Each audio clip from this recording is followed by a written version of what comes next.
bwana elimu? Ndugu yangu nimeachwa bwana. Nimeachwa ndugu yangu. Ha? Kwa sasa bwana elimu, yani wewe kuachwa, mimi natoka huko ndugu yangu. Mimi naangalia pale yule nani amekaa pale anawaza vile. Yaani unawaza kisa mapenzi ndio umekaa hapo unawaza ndugu yangu unakosa amani. Mapenzi kisa kuacha. Wanawake wewe usikuumize kichwa ndugu. Wewe shetani kweli. Pesa ndio kila kitu. Mwanamke asikuumize kichwa acha kufanya unakaa unawaza namna hii. Sawa?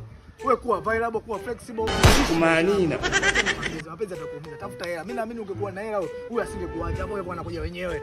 Sio unanielewa? Wewe utaki kuwa unawaza namna hiyo. Hebu relax, toa mkono bwana. Unawaza kiza mapenzi, mapenzi kitu gani? Achana nao. Afadhali nimekuona. Na ujumbe wako. Wewe usitukane matusi hapo.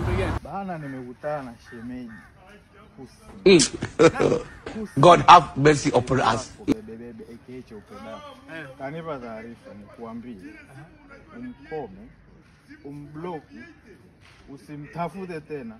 Hakujui, hakutaki. Ndio hivyo. Ishoti na umeachika baba. Utaki. Wewe. Nimefikisha ujumbe kama ulivyo. Kazi kwako. Usichelewa wewe nini kaka, kesi ishakuwa ngumu. Sasa angalia sikia. Sasa usiniache wewe mmoja usaiba. Sasa. Unalia nini ndugu yangu, nakata unanishauri vizuri tu ndugu yangu. Wewe unamjua usio.